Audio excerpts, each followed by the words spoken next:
Pernikahan tidak hanya sekedar penyaluran hasrat seksual dan mendapatkan keturunan. Kalau hanya demi seks dan keturunan, apa bedanya manusia dengan binatang?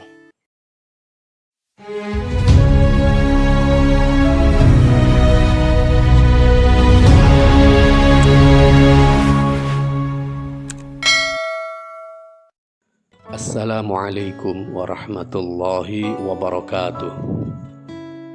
Sahabat, apa yang terlintas di benak Anda saat disebut akad nikah? Pesta, momen yang menegangkan, janji suci, momen spesial yang tidak terlupa, akad yang agung, atau mungkin masih banyak yang lain. Pesta meriah nan megah, iya, hampir tak bisa dipisahkan bicara akad nikah juga bicara pesta. Demi mengekspresikan rasa bahagia, rasa syukur, pesta pun digelar.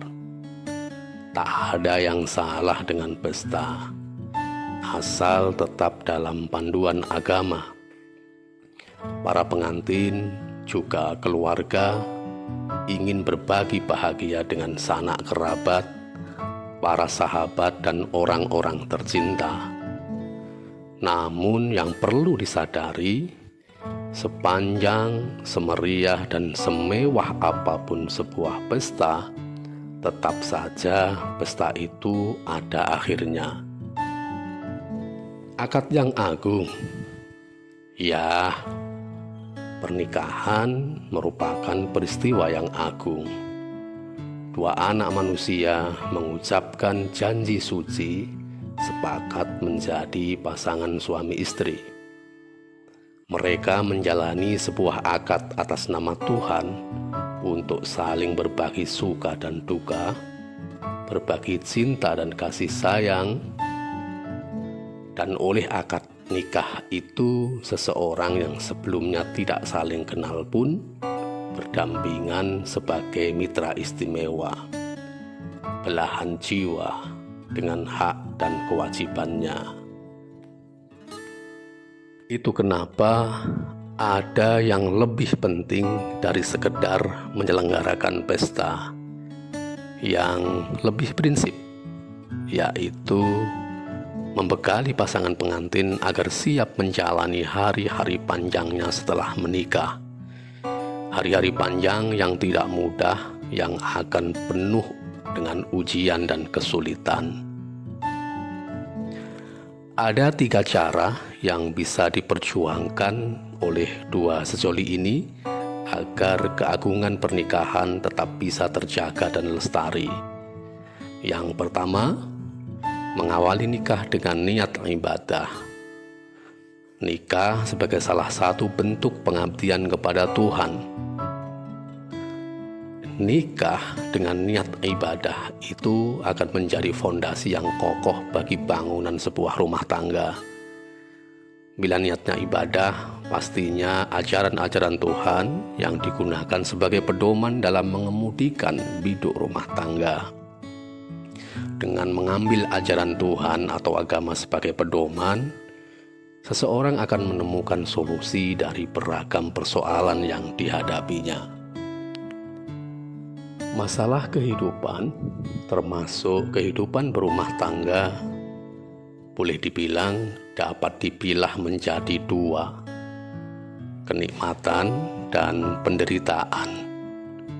Saat seseorang mendapati kebahagiaan hidup, agar manusia tidak lalai dalam kubangan kenikmatan itu, agama menuntun manusia untuk bersyukur. Tanpa disertai rasa syukur, kebahagiaan, kenikmatan, kesenangan bisa menjerumuskan manusia pada perilaku sombong, egois, dan semacamnya. Tidak sedikit hidup rumah tangga terhempas justru pada saat mereka menikmati puncak kesuksesan, entah secara finansial, karir politik, maupun popularitas.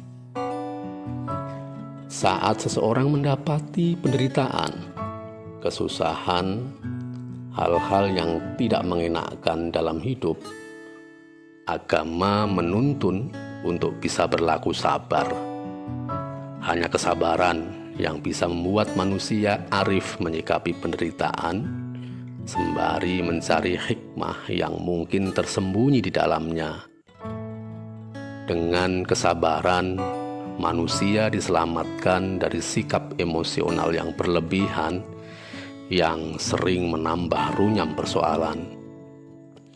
Tidak sedikit pula rumah tangga yang mesti berakhir pada saat tidak tahan mendapati penderitaan demi penderitaan. Berbagai ujian itu tidak menuntun mereka untuk solid dan kompak, namun jatuh pada sikap saling menyalahkan. Pendek kata, saat seseorang menjadikan agama sebagai pedoman dalam hidup, dia akan siap mengarungi kehidupan, baik saat suka maupun duka, saat bahagia maupun menderita. Sikap, syukur, dan sabar akan membuatnya menjadi manusia yang tidak mudah terombang-ambing dalam hempasan persoalan. Karena dua hal itu sejatinya menjadi jawaban dari setiap persoalan yang datang. Cara kedua, agar keagungan pernikahan tetap lestari, dengan cara berjuang sepenuh hati menjadikan pernikahan yang dijalani sebagai pernikahan yang langgeng. Semoga kebersamaan itu abadi, tidak hanya di dunia, namun hingga nanti di surga Tuhan di alam keabadian. Komitmen ini teramat penting mengingat begitu banyaknya godaan dan cobaan dalam sebuah rumah tangga. Ada kalanya saat persoalan pelik mengguncang sebuah keluarga, datang bisikan dari kanan kiri yang terdengar indah agar pernikahan diakhiri saja. Padahal bisikan itu sebenarnya hanyalah rayuan fata morgana dari pihak-pihak yang tidak bertanggung jawab, yang hanya mendatangkan penyesalan di kemudian hari. Benar bahwa seorang suami juga istri pastilah memiliki kekurangan. Suami tidak sempurna, begitu pula istri.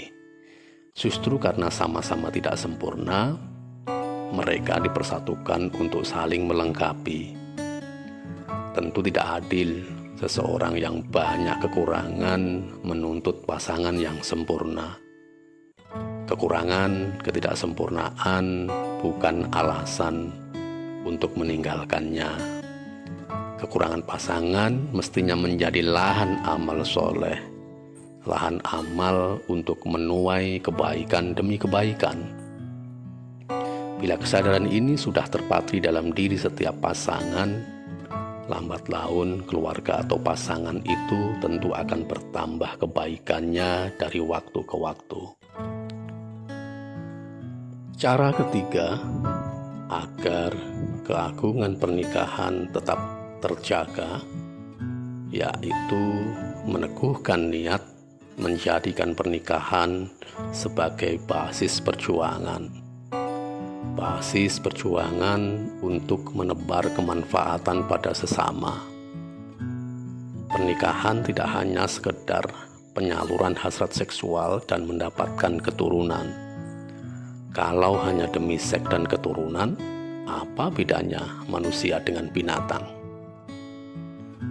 Perjuangan pertama tentu menata dan menghias diri sendiri. Suami berusaha menjadi suami yang terbaik dan menyiapkan diri sebagai bapak yang baik atau ayah yang baik, bahkan ayah yang terbaik untuk anak-anaknya kelak.